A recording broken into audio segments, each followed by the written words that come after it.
Hello नमस्कार सभी को स्वागत है मेरे यूट्यूब चैनल पर। आज की अपनी class Rajasthan history and culture में राजस्थान का एकीकरण है, उसके बारे में पढ़ेंगे। ठीक है। भारत की आज़ादी के बाद जो अपने अलग देश में जो अलग अलग रियासतें थी उनको मिलाकर एक राज्य की बनाने की प्रक्रिया को एकीकरण कहा जाता है। ठीक है। तो ये प्रक्रिया शुरू हुई थी 1948 से 1956 तक कई चरणों में की गई थी। ठीक है। स्वतंत्रता अधिनियम के तहत 1947 की धारा 8 के तहत देशी रियासतों से ब्रिटिश प्रभुत्व समाप्त हो गया था। यानी स्वतंत्रता अधिनियम 1947 जब लागू हुआ था धारा 8 के तहत, तो देशी रियासतों से ब्रिटिश साम्राज्य का जो शासन था वो समाप्त हो गया था। देशी रियासतों के मसले को हल करने के लिए 5 जुलाई 1947 ईस्वी में सरदार वल्लभ भाई पटेल के नेतृत्व में रियासती विभाग की स्थापित किया गया था। इंपॉर्टेंट है, रियासती विभाग की स्थापना कब की गई थी? 5 जुलाई 1947 को की गई थी और सरदार वल्लभ भाई पटेल के नेतृत्व में की गई थी। इसका मुख्यालय था वो बना था नई दिल्ली और अध्यक्ष बने थे जो इसके सरदार वल्लभ भाई पटेल बने थे। सचिव बनाया गया था वीपी मेनन को और कार्य क्या था इसका? रियासतों का एकीकरण करना इस विभाग का कार्य था। ठीक है। देश में उस टाइम जो रियासतें थी वो थी 562 टोटल रियासतें थी और रियासती विलय संबंधी समस्या के समाधान हेतु नरेंद्र मंडल की बैठक 25 जुलाई 1947 को हुई थी। जितनी भी रियासतें थी उनको विलय करने के संबंध में जो भी समस्या थी उसको समाधान करने के लिए नरेंद्र मंडल की बैठक हुई थी 25 जुलाई 1947 को, जिसके अध्यक्ष थे माउंट बैटन थे। ठीक है। इस बैठक में 2 प्रपत्र थे, जिसमें पहला था इंस्ट्रूमेंट ऑफ एसेसियन और दूसरा था स्टाल स्टील एग्रीमेंट। हस्ताक्षर रियासत जो अपना स्वतंत्र अस्तित्व रखना चाहती थी उनको इन पर हस्ताक्षर करने थे और शर्त क्या थी? जनसंख्या 10 लाख से अधिक हो और वार्षिक आय 1 करोड़ से अधिक होनी चाहिए जो रियासत अपना स्वतंत्र अस्तित्व रखना चाहती थी। ठीक है। भारत में विलयी पत्र पर हस्ताक्षर करने वाले प्रथम शासक थे शार्दुल सिंह जो कि बीकानेर के राजा थे। ठीक है। और राजस्थान एकीकरण पर सर्वप्रथम हस्ताक्षर करने वाले शासक थे तेज सिंह जो अलवर के शासक थे। ठीक है। राजस्थान में कुल रियासतें थी 19 और 3 ठिकाने थे। पहला था लावा जो टोक में है, क्षेत्रफल की दृष्टि से सबसे छोटा ठिकाना था। ठीक है। दूसरा था कुशलगढ़ जो बांसवाड़ा में है, प्रेजेंट में क्षेत्रफल की दृष्टि से सबसे बड़ा ठिकाना था ये। तीसरा था नीमराणा जो अलवर में है, यानी कि तीनों ठिकाने नॉन सैल्यूट स्टेट में आते थे। ठीक है। चीफ कमिश्नर अजमेर मेरवाड़ा में। राजस्थान एकीकरण कुल 7 चरणों में हुआ और जो एकीकरण करने में लगा समय था 8 वर्ष 7 माह 14 दिन था। ठीक है। प्रथम चरण कब हुआ था? 18 मार्च 1948 को। इनकी तारीख को याद रखना है। ठीक है। एग्जाम में बहुत बार पूछा जाता है कि प्रथम चरण कब हुआ, दूसरा कब हुआ, तीसरा कब हुआ। पूरे 7 चरणों की तारीख याद रखनी है। ठीक है। प्रथम हुआ था 8 मार्च 1948 को। मैंने ट्रिक भी लिखी है जितना शॉर्ट तरीके से याद कर सकते हैं हम। ठीक है। ट्रिक क्या है? नीम के नीचे ABCD सीखी तो अलवर में शोभा राम का उदय हुआ तो गोड़ ने बंसी बजाई। ठीक है। नीम का अर्थ है नीमराणा, जो कि वो जो अपना ठिकाना है ना, 3 ठिकानों में से जो ठिकाना है नीमराणा, वो प्रथम चरण में शामिल हुआ था नीमराणा। ठीक है। ABCD का मतलब है अलवर, भरतपुर, करौली, धौलपुर और साथ में नीमराणा। अलवर है राजधानी का नाम। ठीक है। और शोभाराम है हमारे प्रधानमंत्री बने थे। उदय सिंह जो कि धौलपुर के शासक थे वो बने थे राज प्रमुख और गोड़ यानी कि उद्घाटन करता थे NV गोड़गिल। ठीक है। प्रदेश या संघ का नाम है मत्स्य संघ। प्रधानमंत्री थे शोभाराम कुमावत। राज प्रमुख थे उदय भान सिंह जो कि धौलपुर के थे। उपराज प्रमुख है गणेश पाल सिंह और राजधानी है अलवर। उद्घाटन करता है NV गोड़गिल। ठीक है। इनको पूरे को टोटल को याद रखना है, किसी का भी नाम पूछ सकते हैं। ठीक है। एग्जाम में KM मुंशी की सिफारिश पर प्रथम चरण का नाम मत्स्य संघ रखा गया था। ठीक है। मत्स्य संघ की औसत वार्षिक आय थी 184 लाख रुपए थी और कुल जनसंख्या थी 18,37,994। मत्स्य संघ की कुल जनसंख्या थी और कुल क्षेत्रफल था 1200 वर्ग किलोमीटर में। मत्स्य संघ में शपथ लेने वाले जो मंत्री थे वो थे गोपीलाल यादव, जो कि भरतपुर के थे, मास्टर भोलेनाथ अलवर के थे, चिरंजी लाल करौली के थे और डॉक्टर मंगल सिंह धौलपुर के थे। ये नाम याद रखने हैं, ठीक है। गोपीलाल यादव भरतपुर के, मास्टर भोलेनाथ थे अलवर के, जो भोला है वो अलवर है, चिरंजी है करौली का और मंगल है धौलपुर का, ठीक है। अब अपना आता है सेकंड चरण। सेकंड चरण कब कब हुआ था? 25 मार्च 1948 को, ठीक है। 25 मार्च 1948 को। इसकी ट्रिक है याद करने की। बाबू शाह की झाड़ू को प्रताप टोक ले गया, यानी बांसवाड़ा, बा से बू से बूंदी है, सा से शाहपुरा, की से किशनगढ़, झा से है झालावाड़, डू से डूंगरपुर, को से कोटा, प्रताप से प्रतापगढ़, टोक से टोक और साथ में कुशलगढ़ ठिकाना, जो कि बांसवाड़ा में है अभी, वो ठिकाना इसमें शामिल हुआ था। अब अपनी सेकंड ट्रिक इसमें, कोटा का भीम गोकुल के संग आया तो गोड़ 9-2-11 हो गया, ठीक है। प्रदेश का नाम है राजस्थान संघ। सेकंड चरण में जो प्रदेश का नाम था वो था राजस्थान संघ। प्रधानमंत्री थे गोकुल असावा, यानी गोकुल असावा। राज प्रमुख थे भीम सिंह, जो कि कोटा के थे, ठीक है। और उपराज प्रमुख थे बहादुर सिंह, जो कि बूंदी के थे, वरिष्ठ राज प्रमुख थे। आजकल उपराज प्रमुख को बहुत पूछा जा रहा है एग्जाम में, ठीक है। सेकंड नंबर पे लक्ष्मण सिंह थे, जो डूंगरपुर के थे, कनिष्ठ राज प्रमुख थे। वरिष्ठ थे बहादुर सिंह बूंदी के और कनिष्ठ थे लक्ष्मण सिंह, जो कि डूंगरपुर के थे। राजधानी बनी थी इसकी कोटा और उद्घाटन करता थे इसके NV गोडगिल थे, ठीक है। वार्षिक आय थी इसकी 2.6 करोड़ या 1.90 लाख थी, ठीक है। इसके समथिंग थी इसकी औसत आय। क्षेत्रफल था लगभग 16,000 वर्ग मील, ठीक है। जनसंख्या थी 23.5 लाख। बांसवाड़ा शासक चंद्रवीर सिंह ने एकीकरण पर हस्ताक्षर करते हुए समय कहा था कि मैं अपने डेथ वारंट पर हस्ताक्षर कर रहा हूं, जो कि बांसवाड़ा शासक चंद्रवीर सिंह थे, उन्होंने ये कथन कहा था। अब अपना आता है तीसरा चरण, वो हुआ था 18 अप्रैल 1948 को हुआ था, ठीक है। 18 अप्रैल 1948 को। ट्रिक है इसकी, उदयपुर के भोपाल सिंह को मणिक मिला तो नेहरू के संग नियुक्त हो गया। प्रदेश का जो अपनी राजधानी बनेगी वो बनेगी उदयपुर। भोपाल सिंह है वो राज प्रमुख है। मणिक है मतलब यानी मणिक लाल प्रधानमंत्री थे तीसरे चरण के, ठीक है। नेहरू, पंडित जवाहरलाल नेहरू थे उद्घाटन करता, ठीक है। अब देखते हैं हम राजस्थान संघ में उदयपुर शामिल हुआ था तीसरे चरण में, ठीक है। प्रदेश का नाम था संयुक्त राजस्थान। प्रधानमंत्री माणिकलाल, राज प्रमुख थे भोपाल सिंह बने थे, उपराज प्रमुख थे बहादुर सिंह, वरिष्ठ थे लक्ष्मण सिंह, कनिष्ठ थे। राजधानी बनी थी इसकी उदयपुर और उद्घाटन करता थे पंडित जवाहरलाल नेहरू। ये याद रखना, राजस्थान संघ में उदयपुर शामिल हुआ था तृतीय चरण में और इसका नाम रखा गया था संयुक्त राजस्थान रखा गया था, ठीक है। माणिकलाल वर्मा मेवाड़ के महाराणा भोपाल सिंह एवं मंत्री रामामूर्ति मेवाड़ के 20 लाख लोगों के भाग्य का निर्धारण अकेले नहीं कर सकते। ये माणिकलाल वर्मा ने कहा था कि मेवाड़ के महाराणा भोपाल सिंह और मंत्री रामामूर्ति मेवाड़ के दोनों 20 लाख लोगों के भाग्य का निर्धारण अकेले नहीं कर सकते हैं, ठीक है। औसत वार्षिक आय थी 3.16 करोड़ थी और क्षेत्रफल था इसका 27,977 वर्ग मील। जनसंख्या 42,60,000 और मंत्री थे इसके मोहनलाल सुखाड़िया, गोकुल असावा, प्रेम नारायण, भूरेलाल बया थे, ठीक है। अब अपना आता है चौथा चरण, जो 30 मार्च 1949 को बना था, ठीक है। 30 मार्च को 1949 को बना था। इसमें क्या था, राजस्थान संघ और जयपुर, जोधपुर, जैसलमेर, बीकानेर इसमें शामिल हुए थे, J3B, ठीक है। इसकी ट्रिक है, जयपुर के मानसिंह को J3B हीरा मिला तो सरदार का सीना व्रंत हो गया, यानी जयपुर राजधानी, मानसिंह था वो था राज प्रमुख था, ठीक है। J3B यानी जयपुर, जोधपुर, जैसलमेर और साथ में बीकानेर।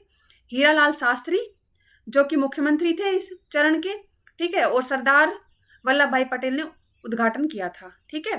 प्रदेश का नाम है वृहत राजस्थान। मुख्यमंत्री हीरालाल शास्त्री, राज प्रमुख मानसिंह सेकंड और महाराज प्रमुख थे भोपाल सिंह, उद्घाटनकर्ता सरदार वल्लभ भाई पटेल थे, ठीक है। PV सत्यनारायण समिति की सिफारिश पर क्या क्या बना था इस चरण में, राजधानी जयपुर, हाईकोर्ट जोधपुर बना था, शिक्षा विभाग बीकानेर में बना था, वन एवं सहकारी विभाग कोटा में, खनिज एवं कस्टम ड्यूटी विभाग बना था उदयपुर में, ठीक है।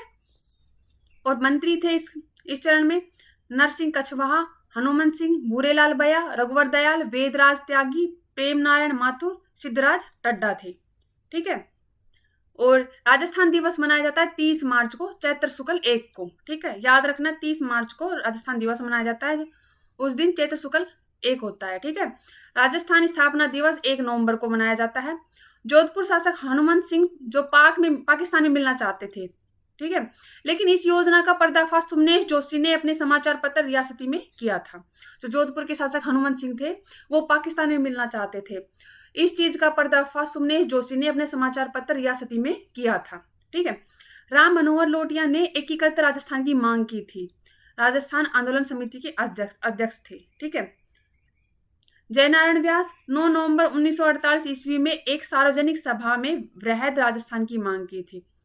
एकीकृत राजस्थान की मांग की थी राम मनोहर लोटिया ने और वृहद राजस्थान की मांग की थी जयनारायण व्यास ने। ठीक है। अब आता है अपना 5वां चरण जो 15 मई 1949 को बना 1+4 मत्स्य संघ 5वें चरण में शामिल हुआ था। याद रखना जो मत्स्य संघ है वो 5वें चरण में शामिल हुआ और वृहत राजस्थान भी। और इस प्रदेश का नाम बना था वृहत्तर राजस्थान। वृहत्तर राजस्थान बना था इस चरण में। भरतपुर व धौलपुर की जनता भाषा व संस्कृति के आधार पर यूपी में मिलना चाहती थी, पर शंकरदेव राय समिति की सिफारिश में इन्हें राजस्थान में मिलाया गया था। जो भरतपुर और धौलपुर की जनता थी वो अपनी भाषा और संस्कृति के हिसाब से यूपी में मिलना चाहती थी, लेकिन जो अपनी शंकरदेव राय समिति थी उन्होंने इनकी जनता को भी राजस्थान में मिला लिया। भरतपुर धौलपुर को भी राजस्थान में मिलाया। अब आता है अपना छठा चरण जो 26 जनवरी 1950 को हुआ वृहत्तर राजस्थान और इसमें सिरोही शामिल हुआ आबू देलवाड़ा को छोड़कर। ठीक है। प्रदेश का नाम राजस्थान। 1 फरवरी 1948 को सरदार पटेल ने सिरोही का विलय गुजरात में किया। बलवंत सिंह मेहता एवं गोकुल भाई भट्ट के आंदोलन के कारण 26 जनवरी 1950 को राजस्थान में विलय हुआ। हीरालाल शास्त्री ने पटेल को पत्र लिखा, सिरोही का अर्थ गोकुल भाई भट्ट है, इनके बिना हम राजस्थान नहीं चला सकते। तो हीरालाल शास्त्री है वो चाहते थे कि सिरोही राजस्थान में शामिल हो, ना कि गुजरात में शामिल हो। ठीक है। लेकिन सरदार वल्लभ भाई पटेल ने 1 फरवरी 1948 को सिरोही को गुजरात में विलय कर दिया था। 26 जनवरी 1950 को राजस्थान शब्द की संवैधानिक मान्यता प्राप्त हुई। राजस्थान शब्द को संवैधानिक मान्यता कब प्राप्त हुई? 26 जनवरी 1950 को प्राप्त हुई। फिर आता है अपना लास्ट में 7वां चरण, वो हुआ 1 नवंबर 1956 को। ठीक है। इसमें राजस्थान, आबू देलवाड़ा और अजमेर मेरवाड़ा शामिल हुए। इनको याद रखना बहुत इंपॉर्टेंट है, कब कब शामिल हुए, कौन से चरण में शामिल हुए। प्रदेश का नाम बना आधुनिक राजस्थान। जो वर्तमान में राजस्थान है वो 7वां चरण है, 1 नवंबर 1956 को बना। ठीक है। इसमें आबू देलवाड़ा, अजमेर और मेरवाड़ा शामिल हुए थे। ठीक है। मुख्यमंत्री थे इसके मोहनलाल सुखाड़िया। राज्यपाल गुरुमुख निहाल सिंह जो प्रथम राज्यपाल बने। राजधानी बनी हमारी जयपुर। अन्य महत्वपूर्ण तथ्य हैं इसके, एकीकरण पर सर्वप्रथम हस्ताक्षर किए तेज सिंह जो कि अलवर के थे। राजस्थान में सबसे प्राचीन रियासत वो मेवाड़ थी और जो नवीनतम रियासत थी वो थी झालावाड़ जो 1838 में स्थापना झाला मदन सिंह ने की थी इसकी। ठीक है। जनसंख्या की दृष्टि से सबसे बड़ी रियासत थी वो थी जयपुर और क्षेत्रफल की दृष्टि से सबसे बड़ी रियासत वो थी मारवाड़। जनसंख्या व क्षेत्रफल दोनों की दृष्टि से सबसे छोटी थी शाहपुरा। भारत में विलय पत्र पर हस्ताक्षर करने वाले राजस्थान के प्रथम शासक थे वो थे शार्दुल सिंह थे। सर्वप्रथम उत्तरदायी शासन की स्थापना शाहपुरा भीलवाड़ा में सुदर्शन देव ने की थी। उत्तरदायी शासन का प्रयास नहीं करने वाली रियासत जैसलमेर बीकानेर थी और तलवार बंधाई कर उत्तराधिकारी शुल्क नहीं लगाया जिसने, वो है जैसलमेर रियासत। नेहरू जी ने 8वां आश्चर्य वो कहा था जैसलमेर को। किन रियासतों पर मराठा आक्रमण नहीं हुआ? वो नहीं हुआ जैसलमेर बीकानेर पर मराठा आक्रमण नहीं हुआ। नीमराणा शासक राजेंद्र सिंह जो प्रथम चरण में विलय हुए थे। लावाटोक शासक प्रदीप सिंह जुलाई 1948 में विशिष्ट आदेश के तहत संयुक्त राजस्थान में शामिल हुआ था। और कुशलगढ़ बांसवाड़ा जो हरेंद्र सिंह इसके शासक थे दूसरे चरण में शामिल हुआ था। तीनों जो अपने ठिकाने थे वो प्रथम चरण में शामिल हुआ था वो हुआ था नीमराणा। ठीक है। और ये जो लावाटोक है ये शामिल हुआ था संयुक्त राजस्थान में शामिल हुआ था और दूसरे चरण में कुशलगढ़ बांसवाड़ा शामिल हुआ था। राज्य पुनर्गठन आयोग, इसकी स्थापना हुई थी 22 दिसंबर 1953 को। अध्यक्ष थे फैजल अली और सदस्य थे इसके सरदार पन्नीकर हृदयनाथ कुंजरू। कार्य क्या था इसका? भाषा संबंधी समस्याओं का अध्ययन कर रिपोर्ट केंद्र सरकार को सौंपना था।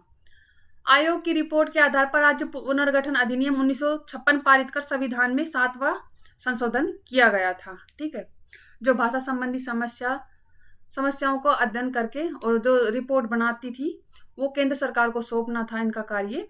ठीक है, 7वां संविधान संशोधन के तहत हुए थे। अबू देलवाड़ा व अजमेर मेरवाड़ा का विलय राजस्थान में हुआ था। राज्यों की श्रेणियां समाप्त कर दी गई थी। ए श्रेणी ऐसे राज्य जो यथास्थिति में थे, बंबई मद्रास। ठीक है, बी श्रेणी ऐसे राज्य जिनका निर्माण एकीकरण में हुआ, राजस्थान था जिसका निर्माण एकीकरण के तहत हुआ था। सी श्रेणी थी ऐसे राज्य जो ब्रिटिश सत्ता में चीफ कमिश्नर थे, वो थे अजमेर। ठीक है, राज्य प्रमुख का पद समाप्त कर राज्यपाल का पद लागू हुआ 1 नवंबर 1956 को। प्रथम राज्यपाल बने थे वो बने थे गुरुमुख निहाल सिंह बने थे। ठीक है, सिरौंज गांव जो मंदसौर जिला मानपुरा तहसील मध्य प्रदेश राजस्थान में मिलाया गया था। शिक्षा पर प्रतिबंध लगाने वाली रियासत थी डूंगरपुर थी। शिकार एक्ट बनाने वाली रियासत वो थी टोंक। वन्य जीवों की सुरक्षा हेतु कानून बनाने वाली प्रथम रियासत, जो वन्य जीवों की सुरक्षा हेतु कानून बनाया गया तो वो थी प्रथम रियासत जोधपुर 1910 में। संघ बनाने का प्रयास करने वाले शासक राजपुताना संघ मान सिंह सेकंड व भूपाल सिंह। वागड़ संघ बनाया लक्ष्मण सिंह ने। मेवाड़ संघ भूपाल सिंह ने। हाड़ौती कोटा के भीम सिंह। जाट झंडा खतरे में मान सिंह ने। प्रथम स्वतंत्रता दिवस 15 अगस्त 1947 नहीं मनाया भरतपुर अलवर ने। जो अपना प्रथम स्वतंत्रता दिवस मनाया गया था 15 अगस्त 1947 को, भरतपुर अलवर ने नहीं मनाया। अब अपने कुछ ऑब्जेक्टिव क्वेश्चन शुरू करते हैं जो अब तक के आए हुए एग्जामों में और नहीं भी आए हुए हैं। ठीक है, जो सबको साथ लेके चलेंगे। तो फर्स्ट है अपना राजस्थान के एकीकरण से पूर्व राजस्थान में कितनी रियासतें और कितने ठिकाने थे? ठीक है, 18 रियासतें 4 ठिकाने थे, 15 रियासतें 6 ठिकाने थे, 19 रियासतें 3 ठिकाने थे, या 20 रियासतें 3 ठिकाने थे? 19 रियासतें 3 ठिकाने थे राजस्थान के एकीकरण से पूर्व। नेक्स्ट है अपना स्वतंत्रता प्राप्ति के समय राजस्थान में क्षेत्रफल की दृष्टि से सबसे बड़ी रियासत कौन सी थी? मेवाड़, मारवाड़, आमेर या टोंक? मारवाड़ थी वो, क्षेत्रफल की दृष्टि से सबसे बड़ी रियासत थी। ठीक है, नेक्स्ट है रियासतों से संबंधित समस्याओं के समाधान के लिए रियासती विभाग की स्थापना कब की गई थी? 4 जुलाई 1947 को, 10 अक्टूबर 1946 को, 5 जुलाई 1947 को या 31 मार्च 1948 को? रियासती विभाग की स्थापना हुई थी 5 जुलाई 1947 को। राजस्थान की सभी रियासतों में सबसे अंत में किसने अधिमिलन पर हस्ताक्षर किए थे? करौली, धौलपुर, भरतपुर, अलवर? सबसे अंत में हस्ताक्षर किए थे वो किए थे धौलपुर ने।